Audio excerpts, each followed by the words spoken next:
everybody? How's it hanging? How's it happening? You guys know who it is. This is Kevin from the Chord Progression Podcast. But episode CD rocks where rock and metal thrive.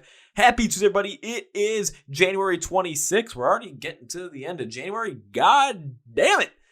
But trust me on this. This is a podcast you guys are going to absolutely enjoy. So another band from the MVK music group. My first deathcore band I ever get to interview called Kill the Imposter. And let's just say this about this episode before I really jump into it. Do we talk about music? Yes. Do we talk about getting into deathcore? Because I'm not that much in deathcore right now, and I asked them how I can get into it. Absolutely, that's what happens. However, there are so many wacky stories where you're going to want to get to know even more about this band and listen to their music and really understand where they're coming from, because this is the type of podcast where you're really going to get to know the guys, and you're really going to see how much fun these guys are. And trust me when I say this, when live shows return, you're going to want to see them live solely off of this podcast. Are you guys ready? Because I cannot wait for you guys to listen to this conversation that we had. So on that note, let's go. Yahoo!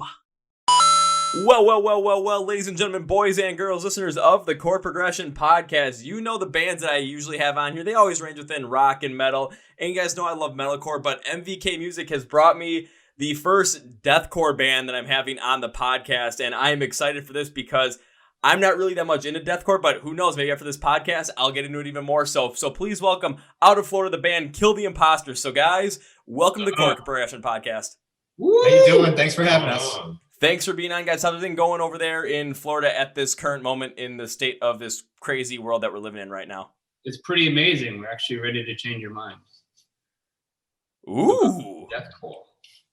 I like that. Alrighty, so let's just jump right into it. So the first thing I always do is just to try and get everyone to know who you guys are. I always start out with asking each you guys 3 questions, and the first 2 are easy. The last one, that's where it gets interesting. So I want to know from everybody what your name is, what you do in the band. Those are the easy ones. And then the last one, we're going all like intro to high school, welcome week in college. I want to know a little fun fact or a little fun story about yourself, but I always like to be the wackiest as possible, whether it's something that you did when you were a kid, something you created. I've heard people tell me about their famous Instagram or Twitter pets. I've had people give me their Tinder bios. I mean, anything you guys can think of that's wacky. I've had people tell me a story about how they chloroformed another member of the band and dragged him to a beach just because. So I will let you guys take it away. And I mean, I'm already seeing one guy getting pointed at, so this seems like it's going to be interesting. We just can't wait to hear what he's going to tell you. Yeah, So it's not gonna have a great wacky story. The chloroform was definitely. We look like Dennis right here. Thanks. All right, so I'll let one of you guys start. Whoever wants to go. Go ahead, Danny. All right. Hi, I'm Danny. I play guitar for the band, and let's see. My first instrument was actually a violin. Really? Yes. Yeah. Was it something that is kind of like, because was that when you were a kid, like when it was something like, because I know a lot of people that actually played violin when they were kids, but their parents kind of forced it on them, and then they either expanded into something else, kind of like what seems like what you did playing guitar, or just kind of lost it altogether? In like 5th grade, they started me with a recorder, and that really wasn't all about that. And then once I got to middle school, they put a violin in my hand. For some reason, it just clicked. It kept me out of doing bad shit. So I just kept up with it, and then took it through high school and got me into college. And I really think you should play the recorder on one of our songs. Definitely play the recorder. That would be really cool. Nice intro. Yeah, it'd be great. Fair enough. Recorder solo. I'll say a recorder intro would definitely be something that, especially in a deathcore song, would be something I don't think anyone's ever tried. I'm pretty sure you're right. Never, ever, ever in the history of ever. Challenge accepted. Challenge.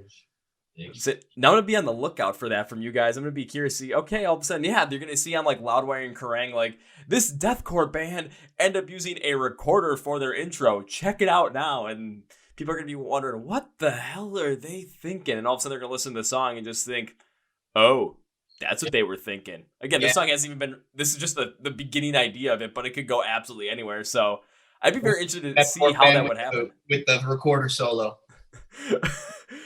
Just don't play Hot Cross Buns with the recorder as your solo, because everyone would be like, oh no, just you're going to have all these different like flashbacks for people like grade school and middle school playing the recorder, just how horrible of a time they had with it. Because I never had to when I was a kid, but I knew a bunch of people that did. And they're just like, everyone playing hot cross buns at the same time, and it was just the most weird mashed up thing you could ever expect because everyone was not on beat with each other. Everyone was off key, playing the wrong notes, and it just sounded like.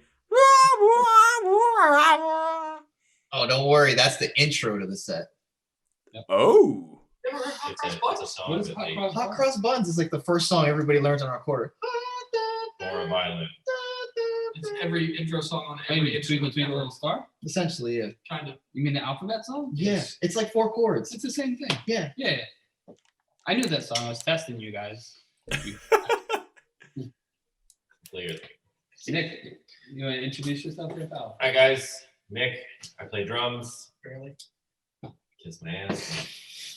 And I have a culinary arts degree. Really? Yeah. You like to cook. You're paid to cook. Paid to cook, like to cook. Two completely different things. Yeah. Way different. Yeah. I used to like to cook till I had to get paid to cook. Now I hate cooking. I don't really cook much at home, except on the grill. Understandable. I actually recently had a podcast interview with a guy named Kenny Wilkerson from a band called Nova Rex, where he created a cookbook that had a bunch of different rock stars from like the 80s, 90s, even up to today, where they just compiled their favorite recipes. Like Roy Mayorga from Stone Sour is in there. There's a bunch of different guys from a bunch of hair metal bands as well, just with all these different random recipes. I can't remember his name, but I know the drummer from Evanescence is in there. All 3 guys from Palais Royale have this whole entire thing in there where it's like a whole Brazilian dish that their mom would make for like 8 people. So here's the difference between metalcore and deathcore, right? So you just described a cookbook.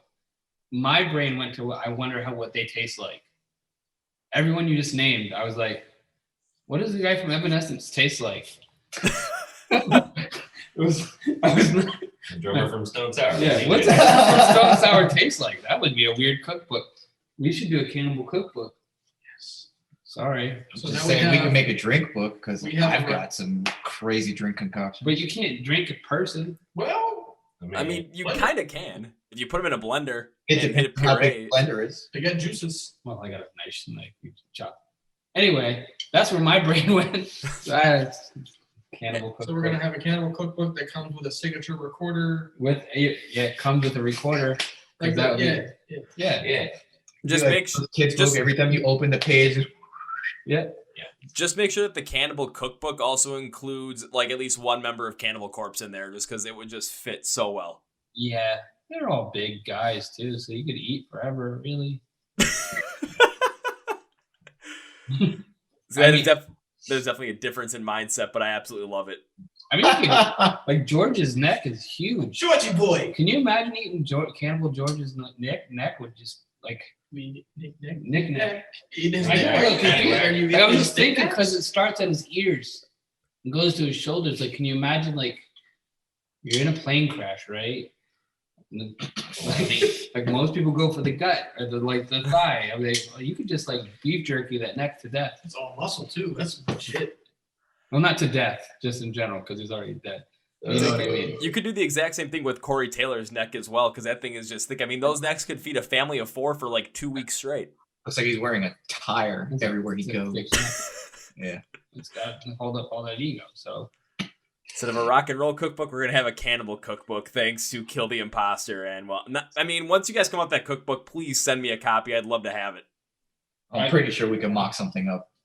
not mock it. We're selling it. We're gonna be the next Kiss. We're just gonna have that. We already have Kill the Imposter toilet paper, I so was we just might as gonna well have mention. a cookbook. I mean, you guys are pretty much on your way at that point. So if you've already got toilet paper, it's the next step. And then following that, you're gonna have your own Christmas special. Then you're gonna be sponsoring some, Elon Musk SpaceX spaceship. Also, you're gonna Kill the Imposter on the side of the spaceship as it's going up. I mean, the Yeah. possibilities are endless at this point. Then it has to explode because then it would be like killing the imposter, and it would only make sense. Then I would go, "What did you expect?" Really?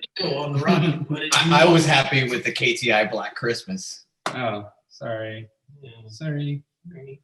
Wait. I gotta ask about this. The KTI Black Christmas, because I don't know. You just said Christmas special. I thought KTI's Black Christmas would. That would go well. so, I was gonna say, so what are you gonna do? Are you guys gonna do a whole entire remake of the movie Black Christmas? Because that was like the original holiday slasher film. Next video. Thanks for the idea. We've got a couple videos coming up. Yeah. Good idea. Well, all right, yeah, because I know there's a couple of because there's that one, there's Silent Night, Deadly Night. There's like 5 or 6 of those movies, and it's just just Killer Santa. Or Christmas movie. Jack Frost. Yeah. Oh yeah, Jack Frost. I forgot about that one too. The first one was a happy deal. You said. Do you want to introduce yourself? To Oh, us? I always thought we were still on the cookbook thing. I didn't know. No, you're good. Yeah, you're Okay. Yeah, you're good. My name's Wilson. I play bass. I don't know where you want me to go with this And story. sing. Where would you like me to go with this? The world is your oyster, bro. Shuck it. Sweet. So I'm Johnny. Yeah, pass. I do I sing it. What do I do vocals. the vocalist. You make noises Yeah, with your throats. Yes, I do that thing. I try to create chaos. He's destroyed several mics because his voice is so loud. There is a problem I have. Yes. Wait, you've actually destroyed a couple of mics just through your vocals alone? The Oh, yeah. internals of the actual microphone. Just screams so loud the mic is piping hot fried when he's giving it back to the sound guys, and they're looking at it like, what the? Trying to give him another microphone at the same time. Oopsies. Yeah. My bad. Well, then, holy shit! I mean, those mics must be imposters, and you're just absolutely killing them, and then just keeps getting another one. Just boom, all of a sudden, kill like 5 or 6 during a show, and the sound guy's gonna be looking at you at the end of it, thinking, "Okay, what the hell am I supposed to do for the next show?" Because Well, now all of a sudden, I got 6 blown mics at this point. The first 2 were at House of Blues, so those are like really expensive mics. And that first one was on fire, like it was so hot. Like, sorry about that. And he handed me another one, and that was just one note and blew out. And then I tried to take a corded microphone. Wait, is that the one I took from that? Mm-hmm. Yep. Yeah. So these 2 were in a different band. Nick and Danny were in a different band. I was doing like guest vocals with them at the House of Blues, and I didn't really care for the singer because Words. well, she sings like an amputee. How does an amputee sing, though? Well, she can't hold a note and can't carry a tune. Okay. Yeah. So whilst I was on stage, I then burnt the 2 microphones, so I had to grab her microphone, which she was very unhappy about. Well, And if the microphones can't handle you, then clearly something's wrong, especially at House of Blues, because they're not going to be getting cheap microphones, especially at a venue like that where they've got multiple locations all across the United States. I mean, they're going to definitely have the money to get high quality mics. So if they're not able to handle you, I mean, no wonder why they banned certain people from showing up there. Halloween Havoc, I broke 3 mics and 4 mic cords. It was not a nice Jeez, thing. I might have to label you guys the most destructive band I've ever heard of at this point. It's just me, and I don't mean to do it. Oh, Wilson has his story. Here we go. Taught myself how to play guitar and cello when I was 10 years old. Really? His finger gun him like it was like I played the cello. he just did the violin thing. You can't do the cello thing. Cello's You bigger, can't though. piggyback off of his awesome story just so you fit in. What other story would you like me to give? You don't have another story, Wilson. Not that's suitable for this. I can change mine if you want. Nothing that No, is you suitable can't for the change it. public. What? It's not the public, bro. It's the podcast. It will be public. We just gotta talk to this guy right here. Yeah, but it's gonna be on YouTube. All right, he wins. Oh, darn. I always like those kind of stories, though. See? Yeah, tell him that story. The one with the Crocs. It wasn't one with the Crocs. I was just kidding. Oh, darn. I was expecting like some weird kind of story where he wrestled a couple of Crocs just because, he had this like... Shoes. Yeah, I thought the shoes. I meant the shoes. Oh, I was thinking the animal, because I'll put it this way, over New Year's, just because I was sitting home alone, bored, I didn't know what to do, I started watching old episodes of The Crocodile Hunter, so I'm kind of still in that mentality a little bit. No, that's a good show. We are also from Florida. There is that. I'm not from here. I dwell here. Right here. Yeah, you're right. Currently rent land from the government here. Yeah. Anyway, I'll say that's definitely one way to put about it. But anyway, One thing I want to know is especially with deathcore, because that's definitely your guys' style. How did you guys get into that style? And how did you create Kill the Imposter with that sort of a style? Especially because for my end, I'm slowly starting to delve into more of that, more like basically some more crazier, harder stuff as time has gone on. I started out really focusing on just hard rock and punk rock, and I've started to get more metal, especially metalcore as well. So as time has gone on, I'm getting more closer towards deathcore. So I kind of want to know a little bit more about it so that potentially on my end, I can dive into it a little bit more, especially with your music as well. You want me to do this one? Yeah. All right. Well, I grew up in New York City, like hardcore, New York hardcore stuff. So everything was always angry and angsty. I guess like our formula, well, to get into deathcore in general, I think we all just have that passion for super heavy music. But our kind of like goal, especially for live shows, is we never wanted to be the band that had people looking at us going like this. Kill each other. Like our music shouldn't be too technical that they don't want to move. Yeah. They just want to nod their head. We don't want that. So we just wanted to create a frenzy from literally beginning to end. Like currently our set is not even 30 minutes and we play 8 songs and there's not 2 seconds between each song.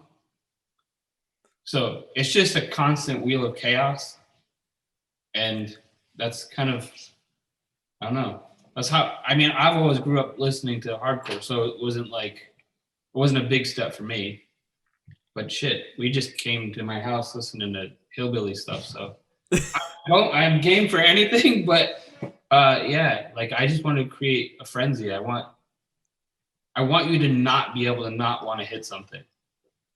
See, now when you're saying that, what first my first thought process is, holy shit, when live shows return, I gotta go see you guys play live, because that's always my favorite kind of show, when it's just the amount of energy that's coming from the band on stage and the sound that's coming from it is so energetic, just so amped up, where you feel like you gotta get into a mosh pit and just hit somebody and just go absolutely nuts. And of course, by the time it's over, by the time your set's over after a half hour, there might be people that are just completely beaten up, maybe even bloodied in the pit, just because that's what happens.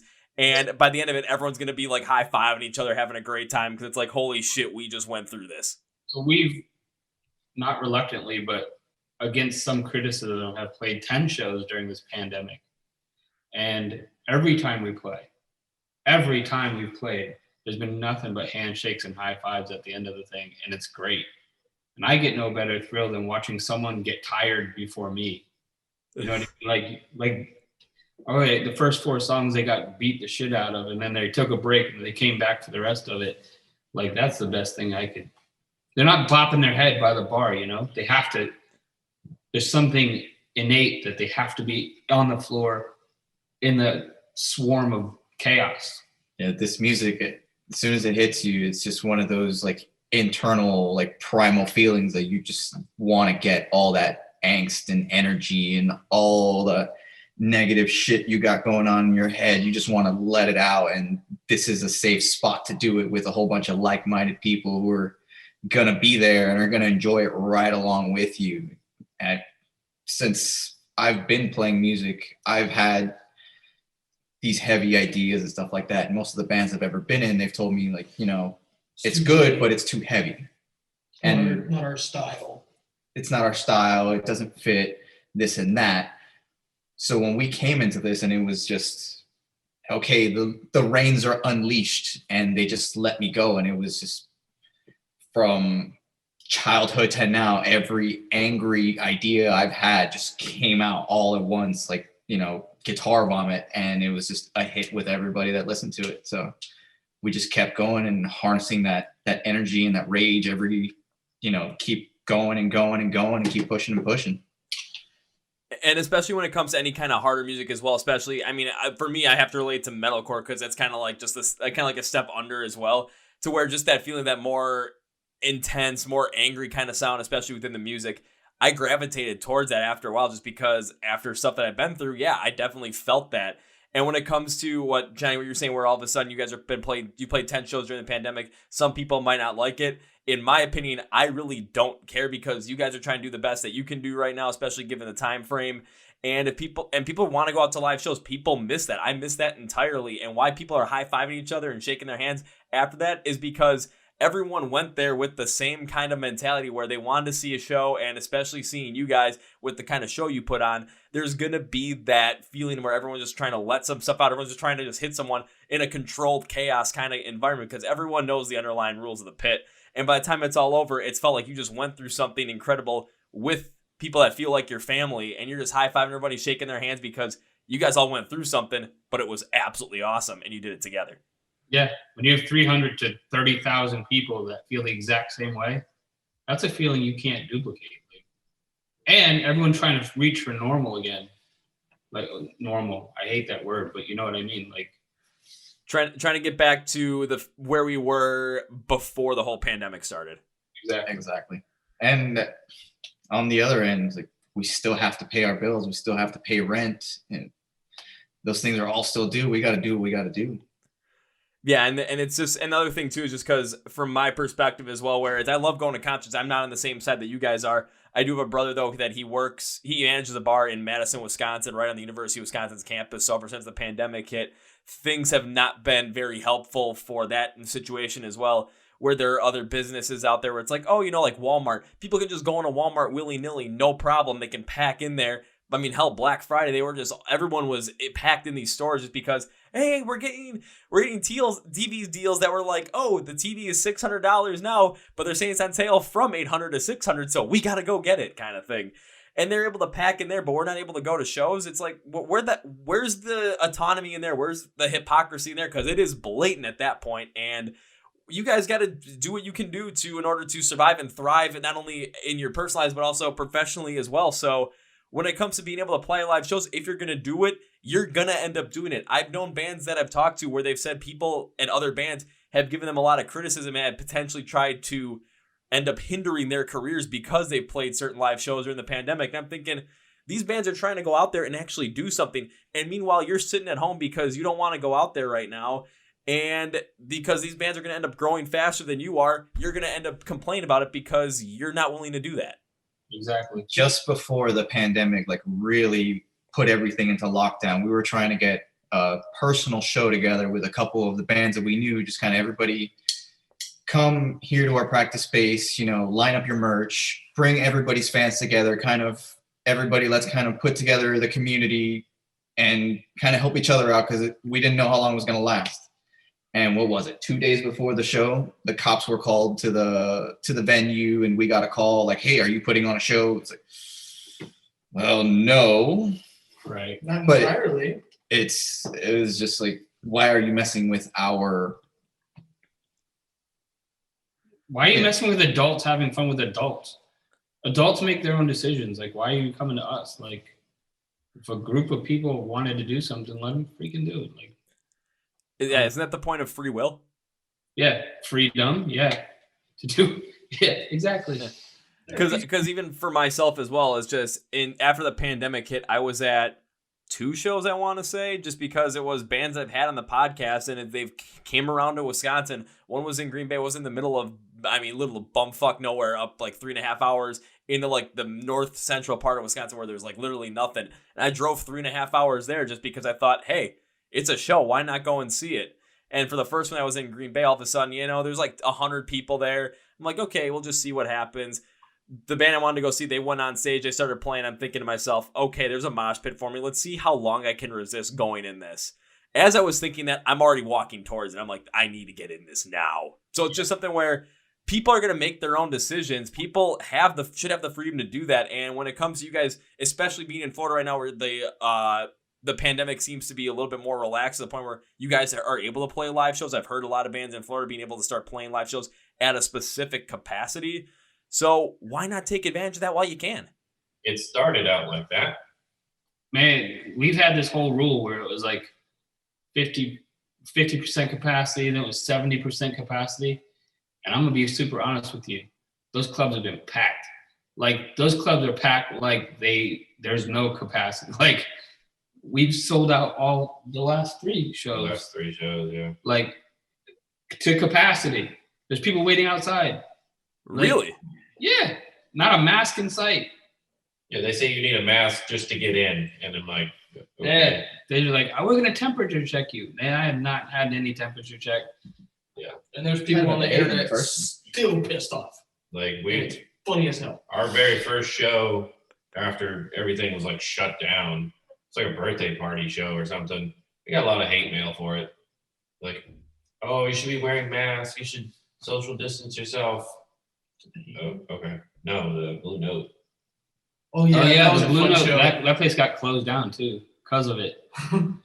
So that's what, Oopsies. Whoops. God No, they damn. took a group picture of everyone, like all the bands and everyone that was there. and the Super birthday. small venue. Like it was the smallest venue I think I've ever played in the history of me playing music. Full. It was awesome. Climbing on the bar was amazing. They did this group picture at the end of it, and then that went out into the world, and then they closed them down. So sorry, Blue Note. You guys were awesome. Shit. I mean, come on. No, I'm not blaming Blue Note for any of that as well. It's just, again, like what I was saying, where you're seeing other places that can operate at full capacity, and yet there are places like this where all of a sudden, okay, now are they able to operate at full capacity? No, why not? Well, because people aren't wearing masks. People aren't wearing masks at these other places either. Take a look at massive groups of massive people that are gathering together, whether outside or inside, all over the place, where all of a sudden, hey, you don't need to socially distance. You don't need to have a mask, whatever. But all of a sudden, or like a couple of bands want to get together and they're playing a show for maybe 100, 200 people, and all of a sudden that's just like the worst thing you can possibly do. Come on, give me a break. Agree. But I've never worn a mask anyway, so I don't know. I mean, is there a mask mandate in Florida at the moment? No. It's per business. Yeah. Oh, okay. Because I know here in Wisconsin right now we're dealing with we've been to have the required mask mandate since August, I think. You should look like me then, because no one's gonna say anything to me. It's very true. That is. For good. I'm not scary enough, unfortunately. I don't have the vocals that could just break a couple of microphones on a daily basis, so I'm not able to scare I'm anyone. super nice to everyone though. It's not like I'm screaming at everyone. That would be funny as fuck though. Yeah, I mean, like, Like, sir, you Welcome need to a those- mask. Oh, nothing. No, it's just how I look. It's not- Oh, I mean, I wasn't thrown off by it. I mean, if I saw in the street, I'd be like, "Hey there." Yeah, I agree. I think everyone should do that, but everyone here is terrified, so whatever. Yeah, but then there's also some perks to that too, where all of a sudden you're trying to get somewhere and you're walking down the street. It's like, okay, I got to get to this at this specific time. I got to hurry. Everyone's gonna kind of move out of your way. That's accurate. accurate. You know what it didn't help with? My daughter and a boyfriend. My oldest daughter, like I was like, yeah, I'm gonna be that scary dad. I'm gonna carry gun. Like I got a couple guns right next to me. That motherfucker. His name was Ryan. If she sees this, she's gonna be so pissed. You know she's gonna see Yeah, it. definitely gonna see and it. he walked in. He was like, "Oh, what kind of gun is that?" I'm like, "What the fuck? This isn't." Not how I wanted this to No, go. man, help me hang this TV. Shut the fuck up. He did too. He was a douchebag though. Whatever. Anywhere. Hey, fuck you, Ryan. I can't wait for her to see Oh this. my god. Jeez. I've had a couple of times where all of a sudden, people have called out their kids on something during a podcast. I've never had one that specific, but I really hope that your daughter sees this and is like, "Dad, why are you doing this to me?" Okay. Oh, she knows. She won't be affected at all. I promise. When you're trying to be the scariest guy possible, that's when the kid's like, "Oh, what kind of gun is that? Oh, let me see that kind of thing." You're like, "What the hell?" I've dealt with that before too with one girlfriend I had where I had to meet her whole entire family at the exact same time on one day.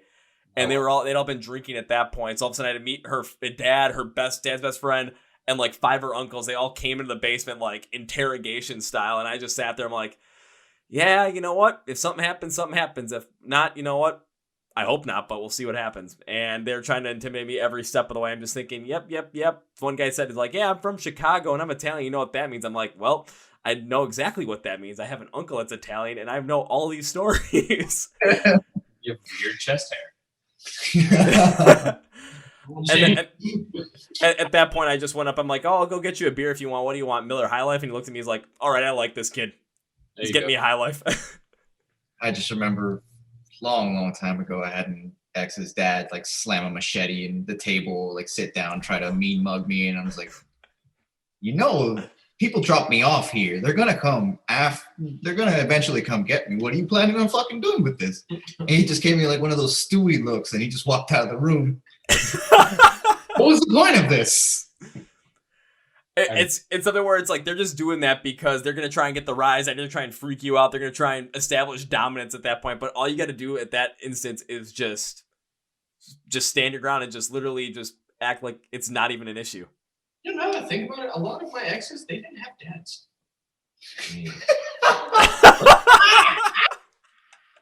He's from a really small town. No, like even when I moved, then like all of them were like, it's just mom. And I'm the one that says Dad hauled ass. And I was like, Oh, that should have been your token store. Yeah, my name's Wilson. None of my girlfriends have dads. Well, I mean, any kind of wacky story that I was hoping to hear from us, like every single time you open about like the next thing just keeps coming and coming and coming. Now, the wacky story is time goes on. So the wacky story I've got from him is he's never had a girlfriend that's actually had a dad in the picture. He never had to deal with that. You've never had to get the mean mug. You've never had, someone like Johnny come up and be like, "You see this gun right here?" Never had a dad, or just dad wasn't in the picture? dad took off. Gone. Dad took off. That'd be crazy if like all the dads died. Only one. Weird. So that definitely would be weird. I mean, and then I think. Weird. Have you, Well, but Wait, I know what town you're from. Has any of your girlfriends dated their brothers? You had to think about that. That was real shit. You really thought about that. I'm 100% sure about that. It's honest. I don't think so. And you wonder why people say Florida man, because you just thought about what I said. Oh. You could have been like, no, but you're like, I don't think so. He's doing the calculations, rolling the abacus a little bit. just going through the Rolodex, like, okay, is that the one? Is that the one? Nope. And all of a sudden he's gonna get to one and be like, maybe. Girlfriends ever have had dads. That's it. Just ain't gonna it's all right. ain't gonna acknowledge that, huh? You're okay, buddy. So I feel like you're gonna end up having to write a song about that right now, just because that's just something that is rather interesting just to see what would come out of that, especially in a deathcore sense. Yeah. Well, we're getting ready to go in the studio, so. Yes. What's this song about? My ex-girlfriend's turmoil. Wrong genre. Really helped. Yeah, this isn't pop punk, bro. That's a great song title. My ex-girlfriends don't have dads. Bro, you sound like early metalcore, like 2010 metalcore. We could announce a song. All my ex-girlfriends don't have dads.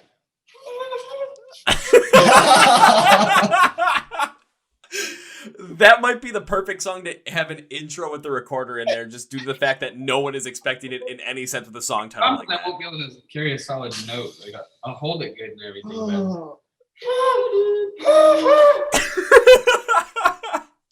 But Could you imagine the nightmare of trying to mic that up? oh yeah. Can you imagine me being a dick and going, hey, I need this mic'd properly? Yeah. Yes. Hey, Mr. Guy with your tablet, get over here and mic this fucking recorder up. Mic check. Might as well just I need bring more than that. a kazoo with a little wireless plug attached to it. I don't. Hey, I need more of the kazoo in my monitor. I need more of the monitor, please. Yes. I can't hear it.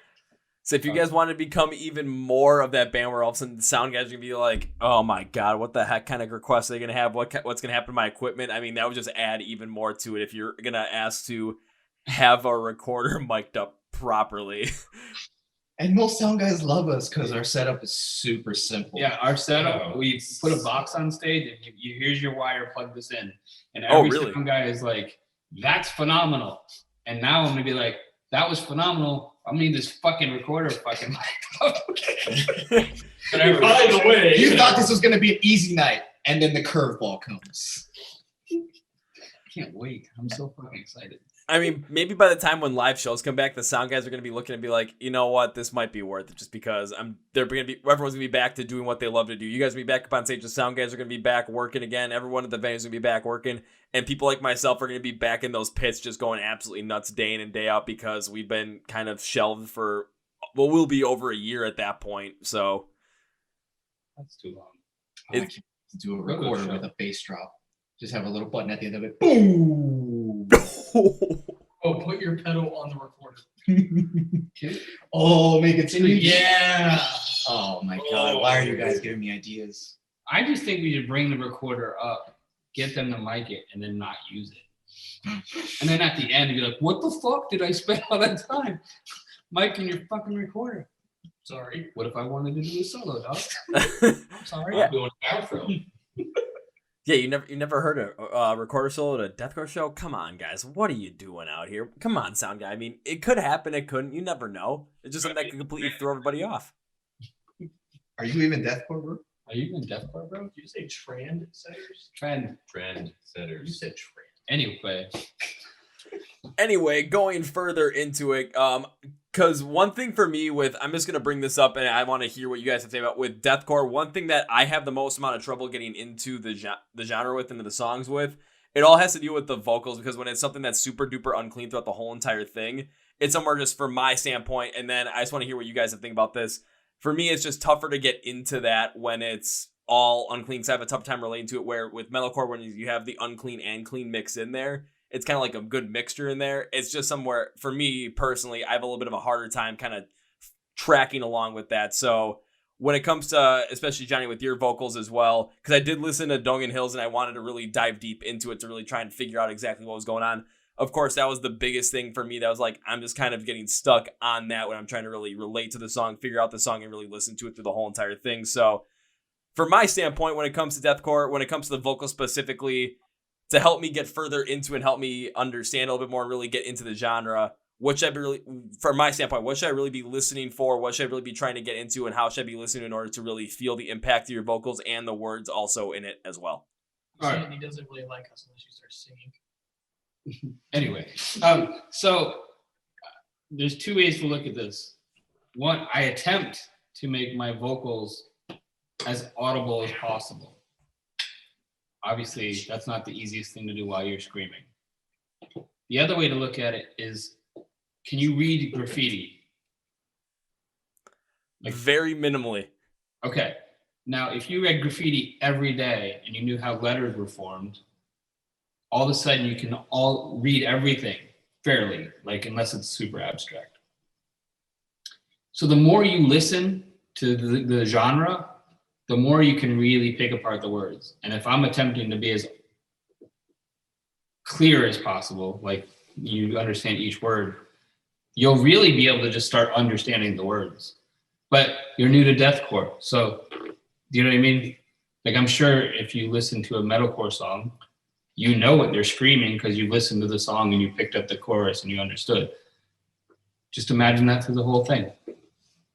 That's a really good way to put it. I'm not going to lie, because think about it from the picking up on the metalcore perspective, because especially when you go with a more clean chorus on that end, it's somewhere that's like somewhere I can pick up on, and then trying to listen to the verse and trying to pick up on what's trying to be expressed there, and then figuring out what the certain tone of the scream is, whether it's super duper unclean or whether it's a little bit more audible at that point as well.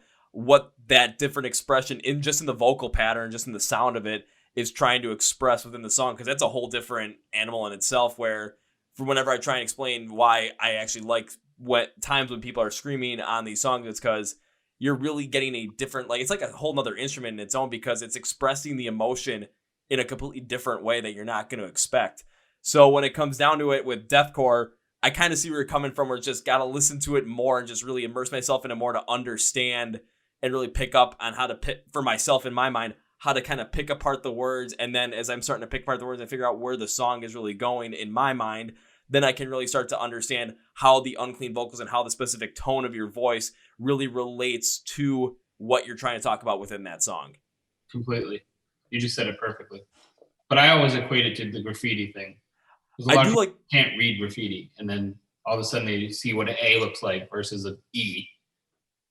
No shit. And then you start reading everyone's names or all the shit that they write. So that was an incredible analogy as well, just because I was thinking about it where, again, if I started looking at graffiti every single day, at a certain point, all of a sudden I would start picking up on certain nuances of certain letters and how they are formed.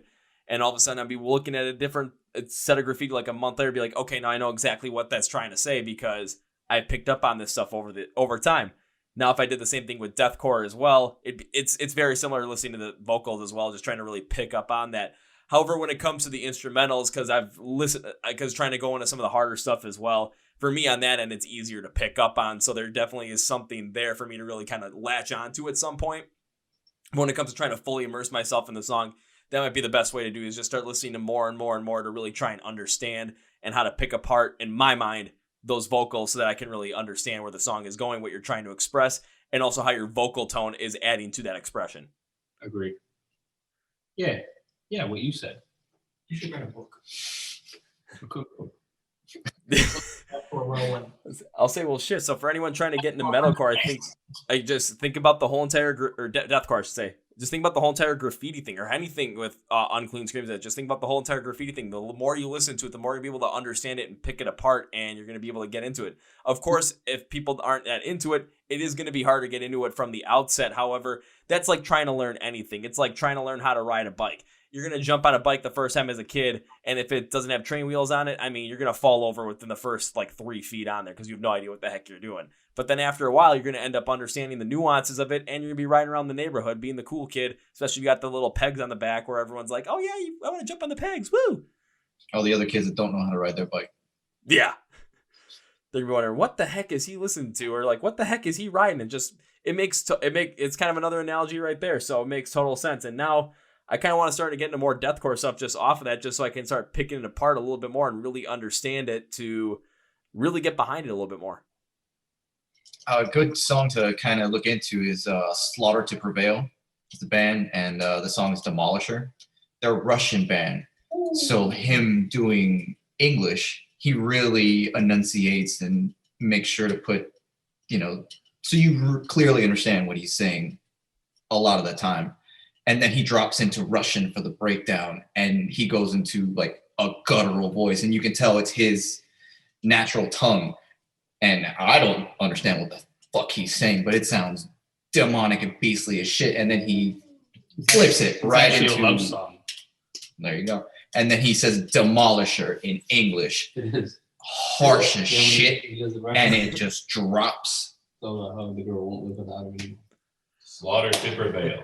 Well, actually, had something similar happen with a different band, metalcore band out of Russia called Wild Ways, where I got to interview them back in December.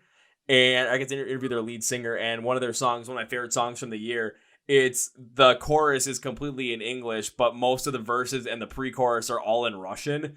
And when it's in Russian, it's just, you can hear just the anger in it. And I'm like, I have no idea what the guy is necessarily trying to say. But this is where I was talking about with when you're listening to the vocals, you can really pick up on certain nuances within what's being expressed just through the pattern or through the tone.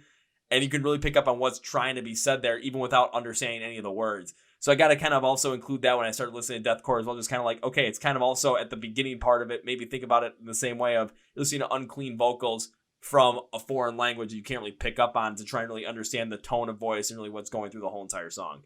Right. But yeah, I'm going to definitely have to get into more, or check out Slaughter to Prevail and just really see what you guys are talking about on that end, because that might end up opening the door to everything that deathcore has to offer.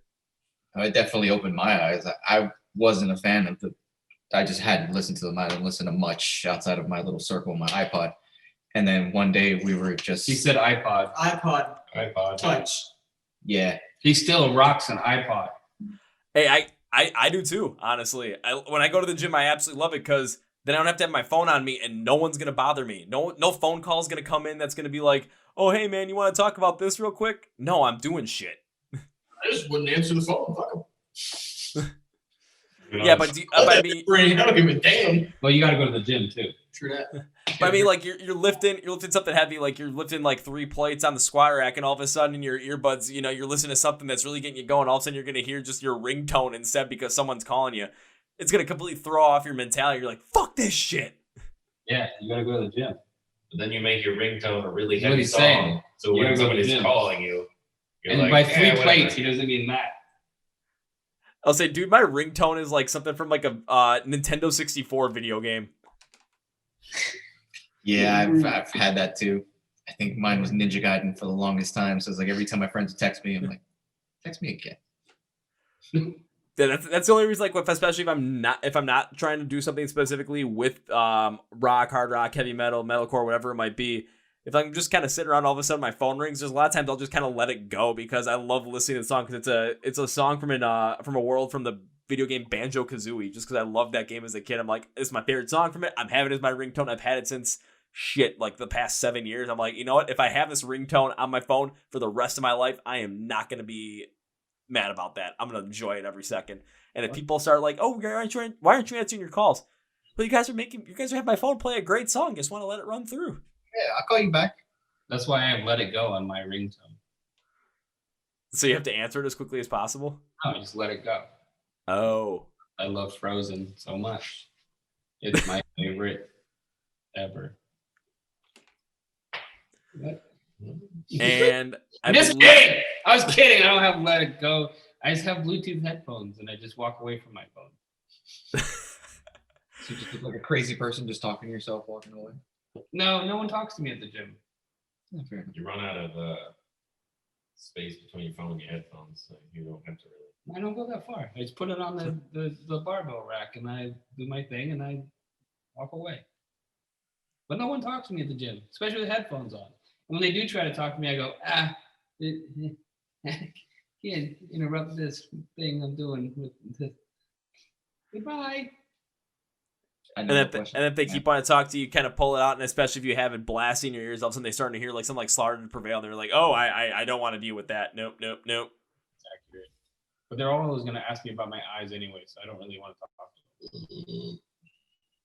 to them. Why would they do that? Because my eyes are tattooed black. Oh, really?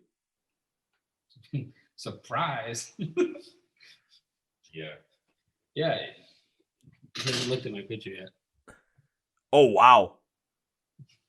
Yeah. That was the most Wisconsin thing you've ever said. Oh, I could easily go, Wisconsin. Yeah. I go, oh, heck of a heap. Aw, geez, Louise, saw keep her moving. Yeah. Oofta. I mean, do you want me to go more? Wisconsin. I like Oofta though. Oofta. It's shit, Scandinavian. Ish. Oh. Yeah, I think technically it's Norwegian. Yeah, it's Norwegian. Okay, sorry. There you go. But I mean, it's Scandinavian. It's a Scandinavian country, so it still fits. Yeah. Yeah, I used to do the Minneapolis tattoo convention in January, and everyone would come in fucking t-shirts as negative 22. The ideal place to be in January. And they're like, Woofta. And I'm like, what the fuck does that mean? 5 years I went there. I was like, what the fuck are you guys even saying? It's like, it's kind of like, oh shit. I was like, all right. Oofta. And I kept saying Yeah, I was gonna say I know how cold it can get up there because I lived there for 3.5 years when I was in college, and it was just I remember those days when it was like, you wake up, you look at the temperature, it's negative 35. Shit, still gotta walk to class. Okay. Alrighty, here we go. No, I die. Anyway. I freeze like an iguana. You know what was funny though? Everyone would land in St. Paul, and we'd all take the light rail to the convention center. Between the light rail and the convention center is about 8 blocks. But everyone that came to Minneapolis didn't know how cold it was. I didn't the first year. Second year, I was pretty fucking prepared.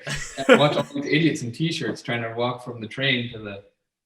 And they even made a skywalk, like so you can stay indoors. So you can be cold up high? No, It's all enclosed.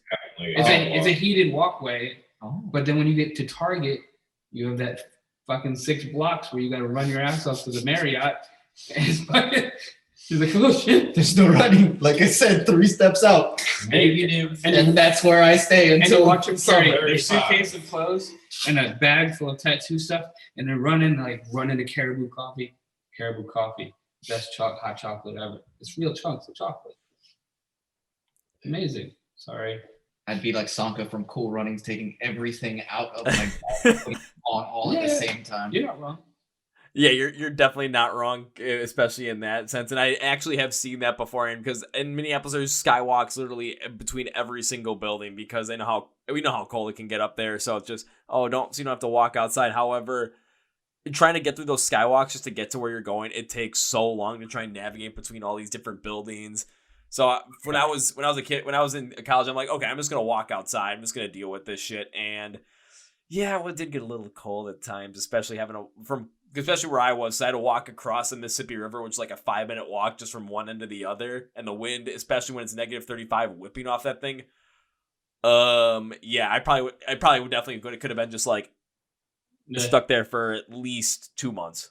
It's a weird feeling when your nose hairs crystallize. I've done that. It sucks. Oh God, yeah, you're taking me back to like, oh God, shit, my freshman year at that point. Danny's over here like It's awesome. You're starting to make Danny cold. No. That's great. Where's my passwords? Yeah.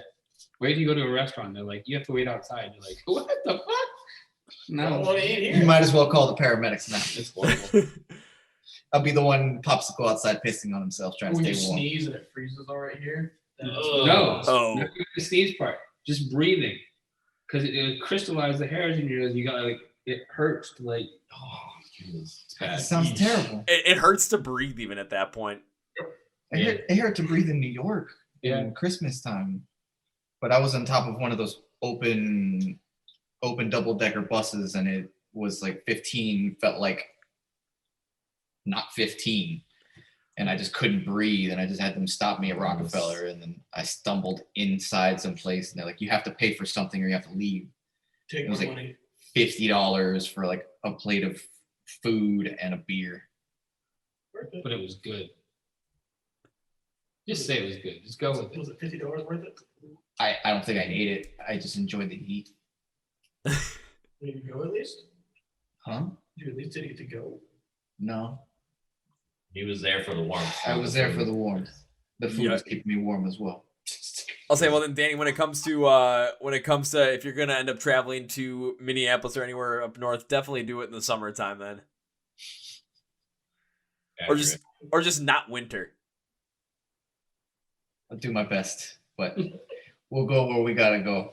I'll just put hand warmers in all types of places. I don't even like winter here. What winter? You're such a weirdo. Week when it's cold. I don't like that week. Why we should have left it at Wilson. I play bass. You wanna be winters like it is in Miami, where it's 98 degrees because it's wintertime Yes. and it's not 100 degrees? Yes. No, get the hell out of I here. mean, That's why I moved away from there. I need seasons. Tampa got down to 39. We're gonna have to get Wade like a heated jacket or something like that, just so that when he walks around, he's got just this innate heat already just stuck within him. Yep. I hate fucking cold. Yeah. Just have a jacket with like little personal heaters inside. Just everywhere I go, I'm looking like a big ass igloo with like little feet, but I'm a warm igloo. And when my feet get cold, I'm just gonna crouch down. Danny's got like a beanie on, a scarf on. Oh, face yeah. mask Do you on. really get that cold that easy? Fuck yes, What were you dude. doing tour? Again, Not leave the man. I'm Danny's gonna gonna look be a like walking, I'm in a burqa. like clothes. You're gonna see my eyes and Like- my eyelashes are gonna hurt because they're the only things exposed to the cold. Danny's gonna be a walking clothing rack. Iguana. Anyway, Give I'll it be some fine case. with Give my it short some case. hoodie. It'll be great. I was gonna say at that point, especially if you guys are around my neck of the woods, what on the papping is you guys be walking around, I'll see Danny all like curled up like that, and I'm just gonna be walking around like in a t-shirt and jeans, like, hey man, what's up? Yeah, He Me can't too. I'll be just like, And then you're just gonna see a cold, decrepit finger slowly going like this. No, I'm just gonna hear from Johnny. He can't speak. His mouth has been frozen shut. It's like, why is he staring at me? His eyelids are frozen as well. Accurate. He'll speak in an hour after we get him thawed out in the hotel. Or the venue or the restaurant, wherever the heck you guys are going. I played a show in St. Paul once, and I was sweating my ass off, and it was like March, and I got outside of the venue and was just like, Your body probably went into shock. yeah, I actually Didn't understand. I took my wet t-shirt off outside to put my hoodie on, and that was even worse. It was just a nightmare. Anyway, Then all the sweat froze to your back it was as you're so putting bad. on a hoodie. but I don't get cold that easy, so whatever. We all have our superpowers. My body's a callous dog. Fair enough. You're so sensitive. I'm so sensitive. I'm a sensitive callous. You sensitive gangster. So many layers of skin. I feel like there could also be like a name of a song that you come up with, something to deal with like sensitive callus or something like that. Recorder. With the recorder. The next is Kill the Imposter record.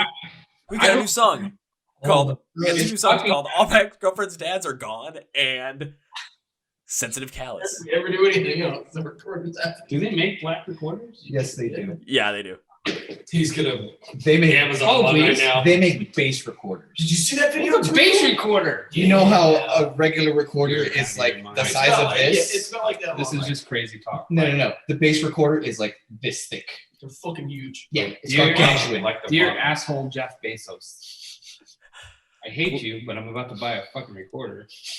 Yeah, get a bass recorder. I'll get a goddamn clarinet. Dear Jeff Bezos, please send bass recorder to kill the imposter. Seriously, you should definitely do this. It'll be worth the investment. Sincerely, the deathcore community, we are lacking recorder solos. Hey, honey! They've got a seafoam green recorder. You're gonna get a bass recorder that's seafoam green. I mean, you just gotta end up just like adding this custom paint job to it at the end of it. Just, make it something a little bit crazier. Put like some butterflies on it or something. Let's see it. Let me see it. Seafoam. Buy now. Yeah, no. Okay, now I see it. By now. Done and done. No. Well, shit. Definitely on the next Kill the Imposter, I'm definitely gonna expect a certain kind of recorder solo at some point, or just some sort of piece in there. You know Jarrett's gonna hate us. Well, actually, just know that the recorder is never going to leave our side.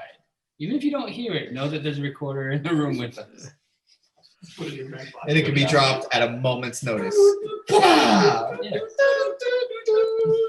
In the recorder. Oh wait, you know how they have drummer mics? We're gonna get you a recorder holder for you behind it. Yes! So while you're playing, you can just. Oh, at the end of a breakdown with a fight bell. Bing! Is that hot buns? I got Yeah. I love this. Hot buns, yeah. Hot cross buns. Buns. There you I go. cross, but Because hot buns is like, I don't know, Lil Wayne. You always gotta cross your buttons, bro. What? Always gotta cross your buttons. Hot buns either sounds like a item in a menu at a burger joint, or something that you look up on Google and it just sends you to some very questionable sites. You're funny saying Google. That's where you look it up. I went to cinnamon buns. Like, I was like, oh, I like big Texas buns. We're on all sides of the spectrum. I don't know, bro. Microwave for 25 seconds. You're not wrong. Exactly. I would microwave the shit out of it. They're amazing. I went to what he said second. The not so. The questionable areas of You're hot so buns. weird, bro. Like, you look like you would never think of that in your life, and you do stuff. Excuse him, he's weird sometimes. I mean, you got to expect the unexpected when it comes to any band that is around rock and metal or any of the subgenres. You got to expect the unexpected. Again, crazier things I've seen. I've every single time something is brought up here, it's just like even crazier than the next. Just keeps going and going and going. It's like the Energizer Bunny of just wackiness. Yeah, we're just a bunch of crack. I don't know about the Energizer Bunny part. Wacky, for sure. What? You've seen his feet when he plays? Okay, there's that. We're just talking about it in general. But have you sat with him? Wackiness. His legs have stayed like that. Wacky. Dude, I came to band practice today and we discussed how wacky he is.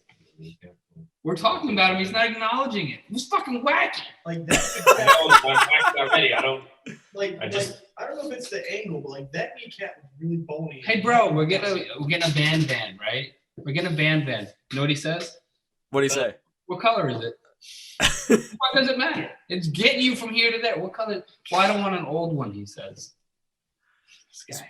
I'll say, so what are you trying to get, like a whole Sprinter van that you guys can customize yourselves, or just some old van, like an old VW band from the 70s?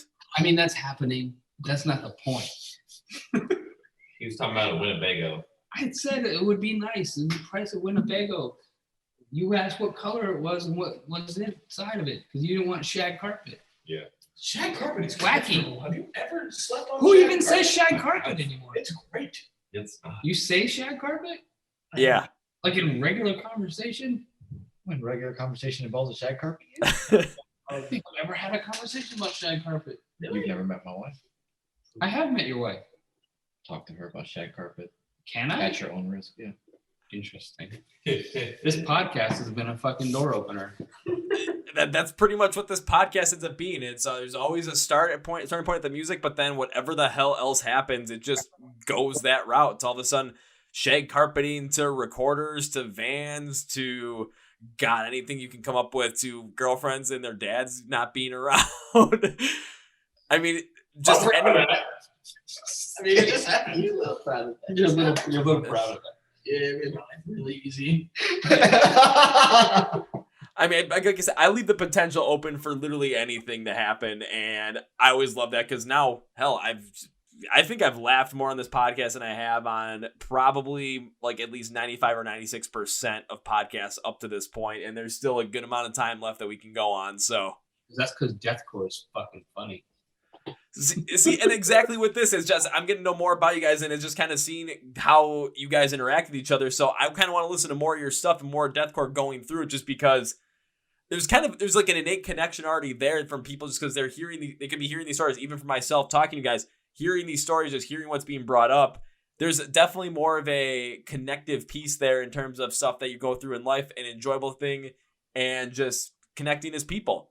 So it's like, I want to check out more of this stuff just to see. And then what we were talking about earlier, Johnny, with kind of understanding the vocals, where you're coming from, understanding what you're saying and how it's being said in order to relate it to whatever message you're trying to put out there. It gets me more interested in actually hearing it, because I just kind of I just want to know more. That's basically where we're at. I just want to know more.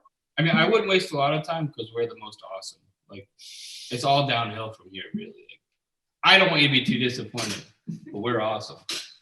Well, I mean, we already know that you guys are awesome. We just it's us figuring out, outside of you guys, what else in deathcore is fantastic. And notice I said what else outside of it. I mean, you guys already included in there. It's just got to find the other stuff too. Whether you know what? If I'm going to be sincere about it, any band that we've played with that's humble, I thoroughly enjoy it. Like, if they don't act like their egos are just ginormous egos, you know what I mean? Just sorry to break that down from funny to serious. But we played with some bands that suck, ego-wise. Well, they suck. We played with some bands that suck, but their ego bands suck worse than The ego. Their makes ego. them- the egos suck. You know what I mean? The ego makes them suckier. Yeah. Careful out there. I kind of know what you're talking about as well, just because, again, talking to certain bands and just seeing some of the stories that they've had with certain other live shows that they've played with other bands, and then also some of the stories of other more prominent rock stars or metal bands, just in how they interact with other people, other bands that are on tour. Whenever you hear bands that just like are always great around people, just always great towards other bands, just always having a good time, just actually being people and not letting their egos take over.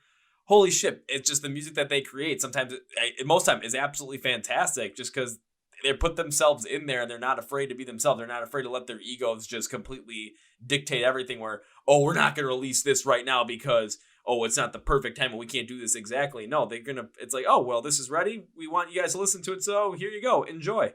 And everyone's like, yeah! Instead of just, when the hell is this going to come out? And then all of a sudden you're going to hear the Saint Anger snare.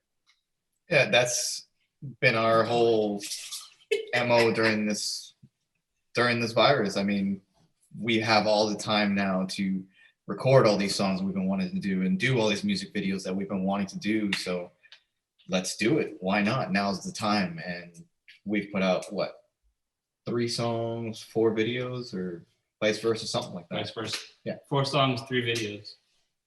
That's a good amount to put out, especially during this time. And what it really speaks to is the fact that when this whole entire coronavirus pandemic hit, that you guys did not sit around and just say, oh, we're going to wait to see how this plays out. It's already, this is happening right now. What can we do to make sure that we're doing the best for ourselves given the situation? Like you're talking about that live show that you're going to do before it got shut down a couple of days early.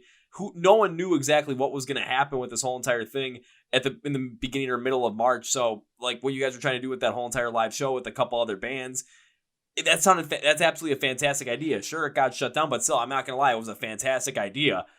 And then going forward, it's okay. We can't play live shows at the moment. We can't do this. We can't do that. But what can we do in order to maintain the momentum that we have going, in order to maintain what we want to keep going for and what we want to do in terms of, by the time live shows come back, where do we want to be? How big can we get, and what kind of great music can we create? And if you got the time to record and do stuff that you guys haven't been able to do, just given a certain time frame, now that you have more time to focus on the recording side of things, the writing side of things, by God, do it. Why not? I don't think we missed a practice. I think we missed one because of my surgery. That was it. Yeah, we missed one. Was it? Did we miss one because of my surgery? When you got your tooth pulled? No, when I got my jaw fixed. Oh yeah, that one. Oh. Turned him into a Pez dispenser. So like out of like almost a year, I think we've missed like maybe 2 or 3 practices. And especially just again during this whole entire pandemic where a lot of other bands are either just completely separated by certain areas where they can't get together. The fact that you guys are consistently getting together, practicing, and that you guys haven't missed a beat even during this whole entire thing just speaks volumes to your dedication as a band. This is what we've all, since the jump, we've all said, like, we want to do this for a living, and sitting by and just letting time go is not going to get us to that goal. It's going to take hard work. It's going to take a lot of, sleepless nights, and it's not going to be easy, but it's going to be worth it in the end, where none of us are having to punch a clock during the day and then work on this, which is what we're doing now, where we'll be able to spend the day hanging out and working on stuff and, new ideas and new songs and new logos and new shirts and stuff like that. It'll give us time to put that all into action, because right now we have to do the day in, the day out, and do this with our evenings and our weekends. But it's worth it in the long run. And in my standpoint, I can totally relate to that as well, because I'm in the exact same boat doing this stuff as well, because I'm not making nearly enough money off of the podcast, YouTube videos, the MSOD rock stuff. I'm not making really any money off of that right now. So I've got to have a full-time job, and it's like, okay, I got to have a full-time job. Got to use that money to help support this, but I don't want to have to be constantly going in and working for somebody else, because I don't want to do that. This is what I want to do. So I totally relate to that, where it's not easy to have to go through that as well, because it takes a lot of time. It takes a lot of effort. It takes a grind just to really get there. However, if it were easy, I got to go with the classic quote from what was the name of the movie? A League of Their Own from Tom Hanks. If it was easy, then everyone would do it. And it's not easy, but you got to have that mentality, you got to have that passion, you got to have that drive to know that things are gonna suck for a while. They might suck for a little bit, they might suck for a long time, where you have to go through this stuff. But if you consistently are working hard enough at it to the point where you know what you're doing, you want to go forward with it, you're constantly trying new things, you're taking advantage of the situation you have at any given moment, at some point something's going to click, and you're going to end up just building up momentum to a point where you're going to get to that point where you're not going to have a full-time job, where you're going to be able to do this with all of your time. This will be your passion. This will be what you do for a living, and this is what you want to do. So you're basically not having a job. You're basically living out your dream at that point. Yep. That's the goal. 8 months. 8 months, that's what I'll say. Is that what you're giving yourself from at this point for another 8 months, and all of a sudden you're going to... No, not all of a sudden. I worked my ass off for it. But 8 months. We've got a whole bunch of, upcoming tour and other stuff in the works. So in the next coming 8 months, everything, actually works and starts opening up, and we'll be on our way. Yes. Say thanks, Dave, for clarifying. Because that's actually kind of where I was trying to go with that question. When you said 8 months, I was like, are you talking about 8 months like from now until then? Like you're giving yourself the 8 month time window from now until then to be like, okay, this is what we got planned. We've got things in the works, and within the next 8 months, we want to make sure that we get to that point. Because I know you're not going to be just like, okay, we're only 8 months into this. There's no way in hell that's possible with the amount of work that you guys have put into this band and the amount of work you guys put into yourselves as well in order to get to the position where you are now, to put yourself in position to be at that point where this is going to be what you do, and this is what's going to, help support you, support your families going forward. Yep.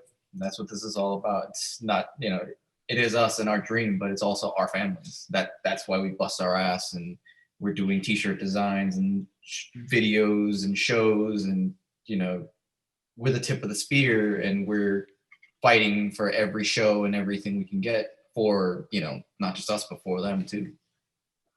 No, I got to ask you this because it kind of just popped in my head. I've asked this question to a couple other bands before, but I'm curious to see what you guys have to say about it. So when you were talking about that live show right before that got closed down, before the pandemic really shut, or they had planned and then the pandemic shut it down, with a couple other bands you were working with, do you think you guys are going to be doing something like that once everything really opens back up fully again, to really add more of a kind of like a weight into trying to get to play live shows in a certain venues or in a certain areas? Yeah, once we can, set up shows and stuff like that. Right now, the promoters are doing a fantastic job of getting everything together and, kind of handling that and giving us the opportunities and finding the places to do it, because not a lot of venues. We have a few venues, but not a lot of them are doing things right now. So them handling that has kind of been a great help, because that's one less thing we have to do. Oh, totally understandable. And I mean, from a fan standpoint, we're just waiting for live shows to come back, because we miss that family vibe that we get from seeing bands that we absolutely love, enjoy, and bands that we're going to end up absolutely loving, enjoying on stage, getting in with our concert family that we see at every single show we go to, that's in the pit every single moment in time. And even if it's a band that we've never heard before, a band that we're just discovering for the first time, everyone's absolutely loving it, especially if you guys are able to bring that energy that you say you are bringing, listening to the music. Yeah, you guys definitely have that sound that can bring that energy. So it's going to be somewhere once everyone gets back to live shows, people are going to be flocking to these shows, because it'll be probably over a year at that point. Everyone's going to be missing that family vibe. It's just going to depend upon how are people, like, what shows are people going to go see, because I feel like every single band is going to end up wanting to go tour and want to go play live once this breaks. I'm going to hold you to that, right? What's when you got? See you at one of our shows, I'm going to hold you to that whole mosh thing that you keep talking about. Well, then I will have to include something in that as well, because I usually include this towards the end of the podcast, but I feel like it's a perfect time to include this now. A lot of times on this podcast, what I end up doing is I have this thing I call the First Rounds on Me Club, and that is I always love, if I have an absolute blast with the band on the podcast, I always say, if I have a chance to go see your show sometime 2021, if not 2022, if I'm around where you guys are, you're around where I am, if I get a chance to go see the show, I will be there. I will be the pick, because I absolutely love it. If for some reason I am injured or bleeding, I have bled in a couple of pits before. I've gotten out of those because I don't want to get blood all over everybody. That's just not the best idea. But I'll do as much as I can to pick, go absolutely bonkers. And then at the end of the show, I always say this: first round's on me. I'm extending that to you guys as well. Awesome. Can't wait. If you bleed with our stuff, you get free merch. So, yeah. You get free t-shirts with the first 12 stage dives. I have yet to stage dive, so you guys are definitely making this more intriguing for me to become a part of this. So. You don't worry. If you think there's high energy in the music, wait till you see it live. If you break a bone, you get a whole merch package. Okay, I haven't broken a bone yet. The worst one I had was it was right below my eyebrow, right above my left eye, from like here to here, just all open and gushing blood, because that was for after the burial, I think. Oh, that's a good one. Yeah, we did have one show where to one of our fans, I think he broke his, what was it? He broke his finger? Who? Rob. Oh, Rob broke his thumb off. That's a big dude. Like it was like this. Oh yeah. It was hanging the other way. Oh, nice. Yeah, He got a concussion. Concussion as well. Yeah. I think That was when I broke my pedal board too. Oh, that was that was the night that we had 4 fights in 22 minutes.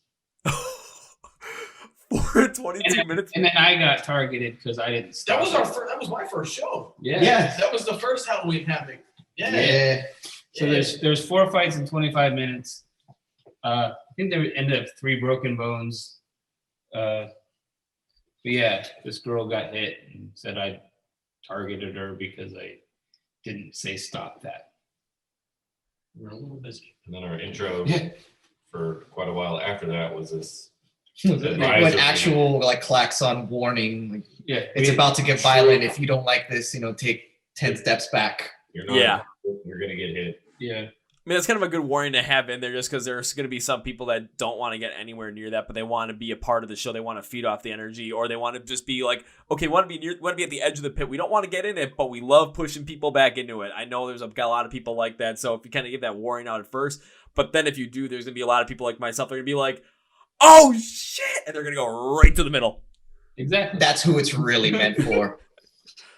All those people that they hear the klaxon, like, ooh, what is that? And they're like, if you don't like this, take 10 steps back. It's like, ooh, okay, taking 10 steps forward. Yeah. Those are the people we're kind of. And Well, we it's got like, it's like if you guys ever come. songs if from you the 80s, so people slow dance now too. They never see it coming. Yeah. Oh, okay. Yeah, that's where their quarter solo is going to come in. No, we really do play songs from the 80s and 90s. Yeah. Purple Rain right now. Yeah, Purple Rain. Really? We come out to Purple Rain, yeah. Yeah. And everyone's just like arm in arm and like Lighters in the air, and then a gong hits, and it's like, uh-oh. It has begun at this point. Yes. chaos reigns. Well, one thing I hope you guys get to do is once live shows return is venture up here to my neck of the woods here in Milwaukee, Wisconsin. Maybe not in winter for you, Dan, because I don't want to have your eyelids frozen open or shut and then have your nostrils get crystallized by the cold air. But the venue that we have here, probably the biggest venue, is called it's called the Rave. My favorite venue to go to. And at certain shows, they always hand out, especially rock and metal shows, they'll hand out little slips of paper that just like say no moshing, no crowd surfing. And at that point, everyone it's when you get those slips of paper at a show, you know that show is going to be good because everyone disregards that no matter what. That's why the piece of paper is this small, because they know you're gonna throw it away. Yeah, They don't want to clean up a lot of big papers. it might be like this big, maybe. Business card. Yeah, you can get one push broom and get everybody's out of the way. Yeah, it's pretty much like a push broom. I'm pretty sure they have to give those out as like an insurance purpose thing, but everyone knows when you get those little cards at a show, you know that show's going to be ridiculous. Come on, you hear that fight bell, arms and legs are going to be swinging. And that's what I'm hoping for, because that's when you just get like, everyone just gets so energetic off of that. And then by the time, again, like we said, when you're done with your set, everyone's high-fiving each other, handshaking each other. Hell, people are giving each other hugs because it's like, holy shit, this was awesome. And you all went through this. It's kind of like a religious experience in a way where everyone just got beat the fuck up and everyone loved it because it was what everyone wanted to do. Everyone was driven to do that by the music and they're just loving it every step of the way. Yeah, we'll be in Milwaukee. That's Indian. For the good land. Wayne's World. No? Yep. We're gonna play Stairway here. It's a Fender Stratocaster with a whammy bar. Sorry. Oh no, anytime I hear someone quote Wayne's World, I am definitely happy with that, so do not worry. Milwaukee.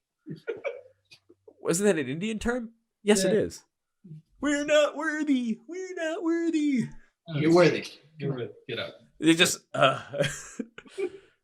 You take cash. I feel like all of a sudden you're gonna have, if you guys come to Milwaukee and like do like the whole entire like warnings, help some people come out, and then instead of coming out to Purple Rain, come out to just like that little tidbit from Wayne's World. Everyone's gonna get amped up by it because it's just, oh my god, yeah. Oh, you have region intros. Yeah. 5 movie quotes from every state. Yeah. And we got to go to Canada for Letterkenny. Yeah. Oh, absolutely. Figured it. You figure it out. You figured it out. You can't play. Have you watched Letterkenny yet?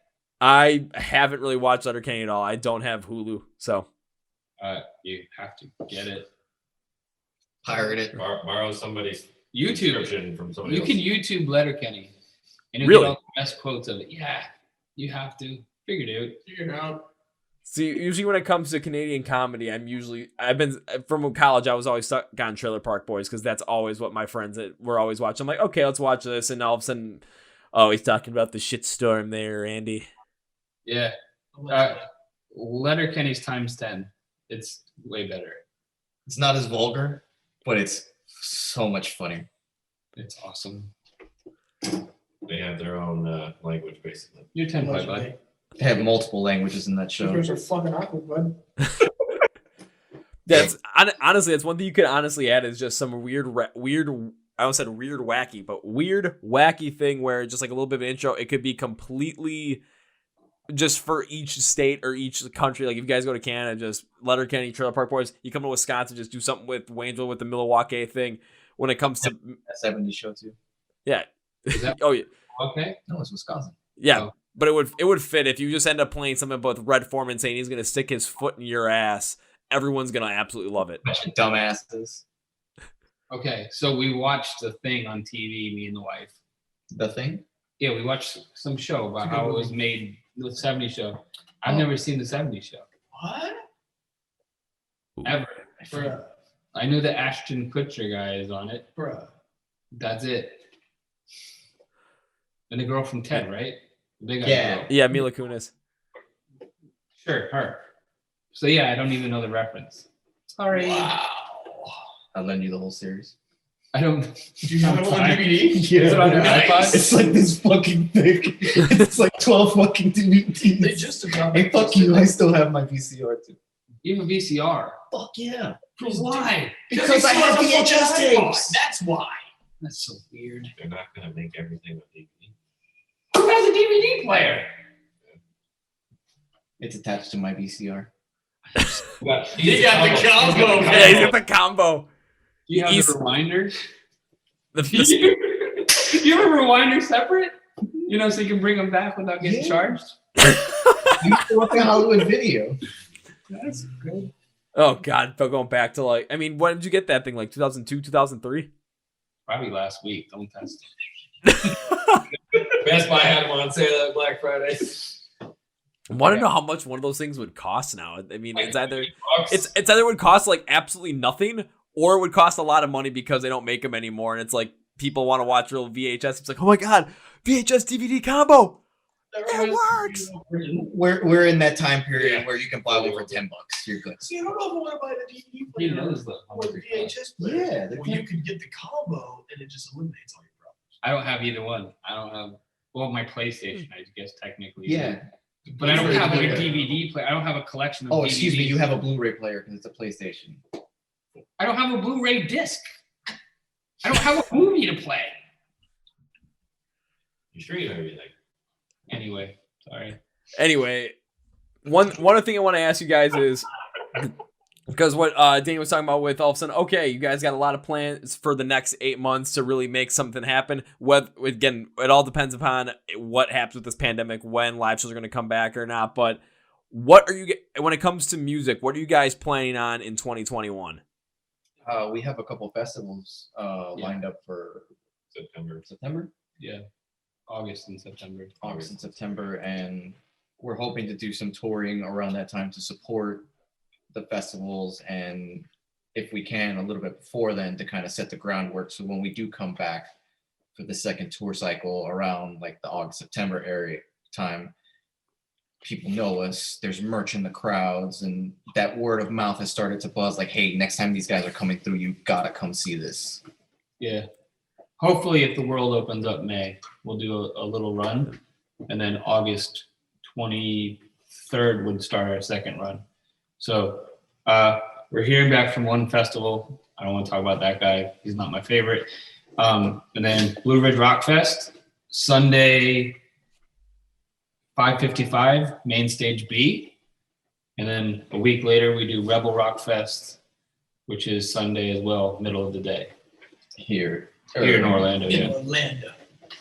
Nice. I absolutely love that. And from what I've been seeing from certain things, it's just from certain bands, they were coming out with certain things with in terms of tours that they're planning.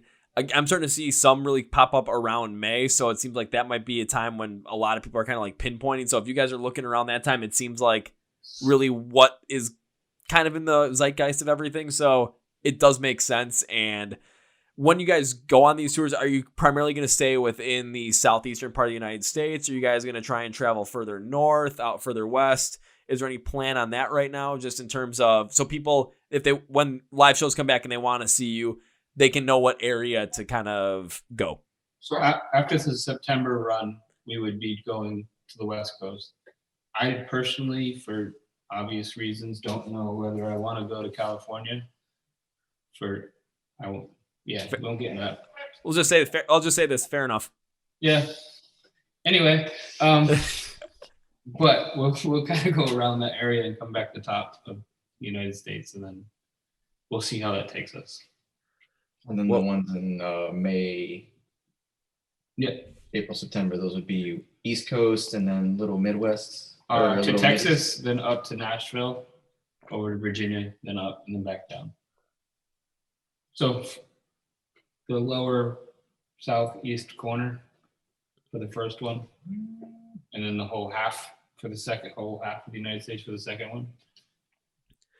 Well, honestly, hopefully that does work out for you guys in terms of live shows coming back, because it seems like, especially with the energy that you guys bring on stage that you've talked about, I mean, and hearing the music as well, I'm able to easily tell that energy is going to be there, and hopefully that word of mouth starts to spread from people in terms of just them telling their friends, putting on social media, putting these videos out, where all of a sudden it's like, holy shit, you guys got to check this band out. The shows are just absolutely ridiculous, to the point where people are going to start coming to 2 or 3 of these shows over the course of the year, because they just want to have what it feels like to be in this absolute crazy pit once again. That's what we're looking for. And hopefully when you guys come around the Midwest, if it's close around me, if it's something that I can get to, whether it's primarily either Madison, Wisconsin, Milwaukee, which I live in, or Chicago, because it's like an hour and a half drive for me to get there. Not that bad. If I see it, I will be there. If you guys know about it, just send me a message, because if I can make it, I'm gonna be like, I'm there. We'll definitely keep that in mind and put you into the little loop. Awesome. Yes. Woo! And now I'm super excited, and I would absolutely love to see you guys. I'd like to end the podcast on next. We're approaching an hour and a half, and when I always talk about podcasts, like I said earlier, I always kind of have an idea with the music, but I always like to see where the conversation goes. This one went in so many different directions. It was absolutely fantastic, and again, just listening to it and talking with you guys, it makes me want to see you guys play live and experience that even more, and then jump into your music, even jump into deathcore even more off of that. Yes, do that. You're welcome. So thank you. And before we close out, I always ask a couple of questions, and one is, when it comes to the fans, when it comes to trying to find you guys online, connect with you guys online, find your music, find your merch, where can they do that? Literally everywhere. Facebook, Instagram, YouTube, Facebook, Spotify. Facebook, Spotify, YouTube, TikToks. iTunes. He's running the TikTok. Say Instagram. All of the streaming platforms. So Spotify, iTunes, Pandora, for whatever reason that still is a thing. I believe that there's 16 different streaming like radios, and then I think I said YouTube, Yes. Facebook, Instagram, Spotify. TikTok. What? Say YouTube. Spotify. I just said YouTube. I think I said YouTube. You sure? Nope. YouTube. Well, one thing I will make sure that the fans do is find this as easy as possible. So everyone listening or watching this podcast, look at the description on YouTube or Spotify podcast, Google Play, iHeart Radio. When it comes to find Kill the Imposter online, you're just going to see the label like Facebook, Instagram, YouTube, Spotify, Apple Music, whatever I can find these guys, and TikTok even. I'm going to put the links there for you guys so it's easy. It's going to be one tap, one click. You're going to be able to follow them as easy as possible. And if you don't listen or follow them, I'm going to ask you this question. What in the hell is wrong with you? Because, come on, after this conversation, you got to follow these guys. You got to listen to music. Come on. Yes. What are you waiting for? We have amazing merch for sale. Yeah. We'll send you that link too. Yes, please send me that link, because there's sometimes I have a little bit of an issue trying to find some links for some people, especially when it comes to merch sites. So I want to make sure that gets included for you guys. So and then buy some merch from them, because you want to know why? It helps support them directly. So yeah, and that is a great thing to do. So you should do it. You just got me excited. Woof. Let's go to Milwaukee. Yeah, that's what I'm hoping for. So Milwaukee and back. Just Milwaukee. just come to Milwaukee for one show. And then, but I'll put it this way: come to Milwaukee, and then hit Chicago as well, because they'll have a bunch of crazy people there that love going into mosh pits as well. Trust me, I go to shows there a good amount too, and a lot of people from Chicago, if they don't have shows in Chicago and they're playing Milwaukee instead, they just drive right on up, and it's an absolutely fantastic time. Awesome. Nice. It's a nice little area. There you go. There's a Yeah. lot of that. So guys, I want to end it like this, because I've absolutely loved having you guys on the podcast. I absolutely love talking with you guys, and I include you guys in the first rounds on me clubs. So that means that I cannot end this podcast, honestly, with a goodbye. That just seems like this is the end of it, and that definitely is the end of it. So I have to end it with what I always end it with, because I always want to see you guys play live. I want to be a part of this even more, so I want to support you guys as much as I can. So I'll end it with, see you later. See ya. Thank you, bud. Thank you for having us. See you, bud. Thanks for being on, guys. Ooh, whoa, folks. That was my interview with the guys from Kill the Imposter out of Florida. And holy moly, holy shit, was that an incredible episode. Honestly, that did not feel like an hour and a half to me. It was just so much fun talking to the guys, hearing them just all the wacky stories, all the wacky ideas that they came up with, all the crazy stuff that had happened. And yes, that energy that you feel in their music is going to be something they put out live. And just listening to the podcast, being a part of this conversation, and also listening to their music, man, I want to check out so much more. I want to even check out more deathcore after this. And on top of that, when live shows come back, this will be a show where during that like 25, 30-minute set list that they put together, if I am at that show, if you guys see me at that show, expect me to be in that pit going nuts for the whole 30 minutes. And if something crazy happens to me, like if I start bleeding, well, I'll tell you this, that story's going to be told many times because you guys know I love those crazy stories. And if you go see them live, you're going to have them too. And on that note, that's going to be for me today, guys. Thank you for watching and listening to the Chord Progression Podcast, brought to you by MSOTD Rocks, where rock and metal thrive. My name is Kevin, and you guys know how I end every single one of these episodes of the Big, Healthy, and Hearty. See ya! Yeah! Woo!